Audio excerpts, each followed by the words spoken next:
नमस्कार, मैं डॉक्टर रामदेव पंडित। ये पपरोला आयुर्वेदिक कॉलेज में मैं एमडी कर रहा हूँ और आज मैं आप लोगों के बीच में मोटापा के बारे में कुछ चर्चा करने जा रहा हूँ। तो आज विश्वव्यापी समस्या के रूप में ये मोटापा दिखाई पड़ रहा है और हर घर में कोई ना कोई मोटापा के एक बीमार के रूप में लोग अभी हम लोग देख पाते हैं।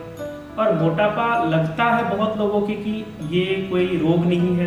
असल में सच में ये कोई स्पेशल रोग नहीं है, मगर ये बहुत सारे रोगों का जड़ है। जैसे आज लाखों लोग हार्ट अटैक से मर रहे हैं, कोई किडनी फेल होकर मर रहे हैं, किसी का जो लीवर खराब हो रहा है और बहुत सारे ब्लड का जो प्रॉब्लम्स है वो होकर मर रहे हैं। तो इसमें कहीं ना कहीं रूट कॉज जो है मोटापा है।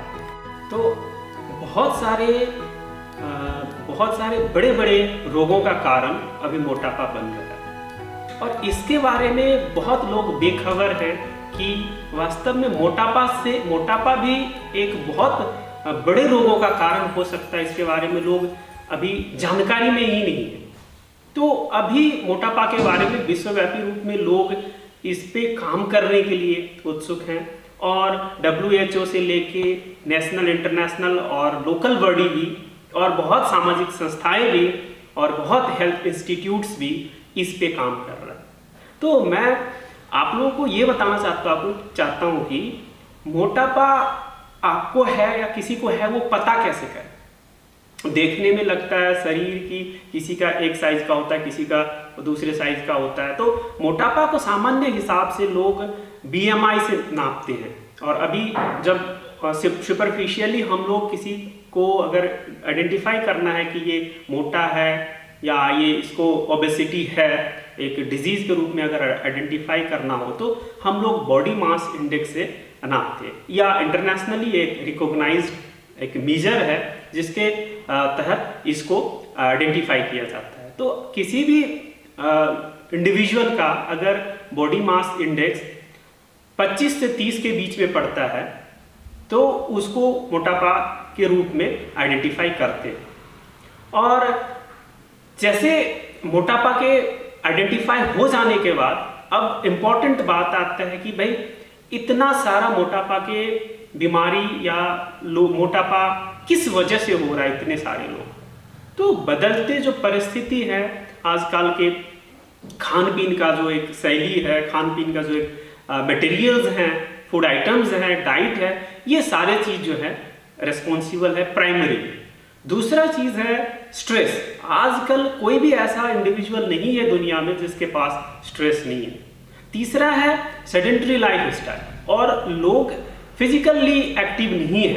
कहने का मतलब लोग एक्सरसाइज नहीं करते अगर आम रूप से या सिंपल लैंग्वेज में बोलूं तो। और चौथा है हर इंडिविजुअल का जो खाने का स्टाइल है अपना अपना है, इस हिसाब से हर कोई के बॉडी में कुछ ना कुछ डिफिशियंसीज है। तो ये चार चीज मेजर रूप से आजकल मोटापा को कंट्रीब्यूट कर रहा है और हर एक चीज को अगर राइटली एड्रेस किया जाए, टाइमली एड्रेस किया जाए, वाइजली एड्रेस किया जाए तो किसी के घर में मोटापा के कोई भी पेशेंट नहीं होंगे। और ये बड़े बड़े जो डिजीज हैं हार्ट के, किडनी के, लीवर के, स्प्लीन के और मेनी मोर, तो सभी को एक हिसाब से मोटापा कंट्रीब्यूट करता है और इसको हम लोग डिक्रीज कर सकते हैं। आम रूप से जो ये मोटापा बढ़ रहे हैं लोग, मोटापा हो रहा है लोगों को, इसका जो मैंने 4 कारण बताया, इसमें से जो मेन पहला कारण ये डाइट का जो प्रॉब्लम है, खाने पीने का जो शैली है, इस पे हम थोड़ा प्रकाश बताते हैं, आप लोगों को प्रकाश डालते हैं। तो जैसे आजकल लोग सब बाहर खाने के लिए हैबिचुएटेड हैं और लोगों को ये नहीं पता है कि क्या खाना है।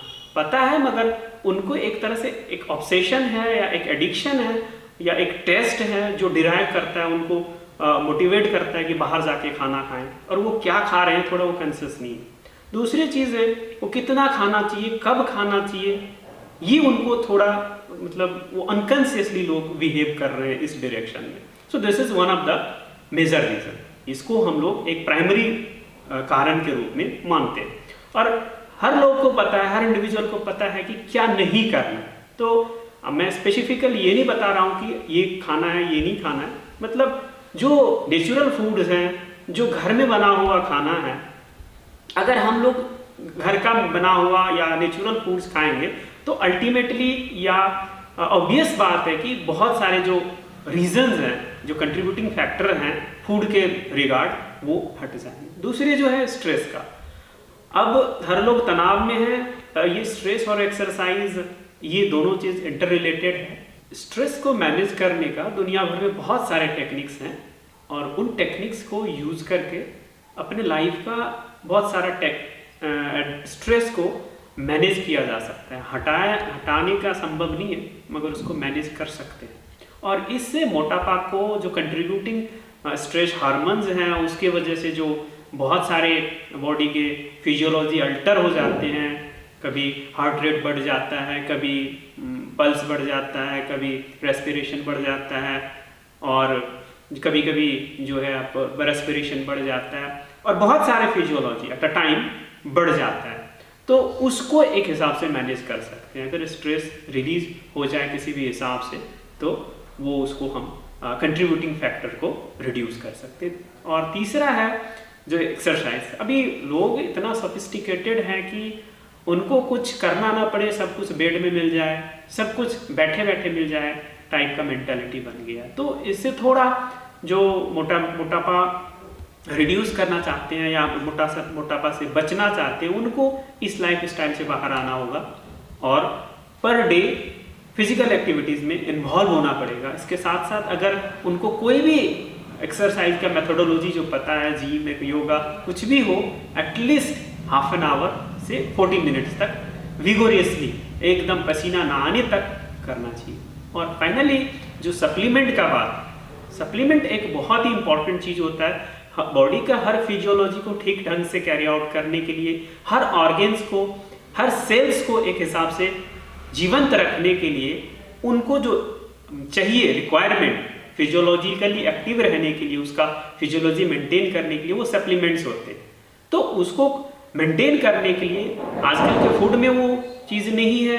आजकल के जो भी हम लोग बाहर से चीज़ ले रहे हैं बॉडी के लिए, उसमें वो चीज़ मेंटेन्ड नहीं है। तो उसके साथ साथ जो वेल मैन्युफैक्चर्ड अच्छा कंपनी का या अच्छा मैन्युफैक्चर्ड आइटम्स जो सप्लीमेंट्स के मिलते हैं, किसी भी अच्छे डाइटिशियन से बात करके एक टाइम फ्रेम में, एक शेड्यूल्ड वे में पर ईयर सभी को लेना चाहिए। इससे ओवरऑल जनरल हिसाब से मोटापा को हम लोग विजय प्राप्त कर सकते हैं। धन्यवाद।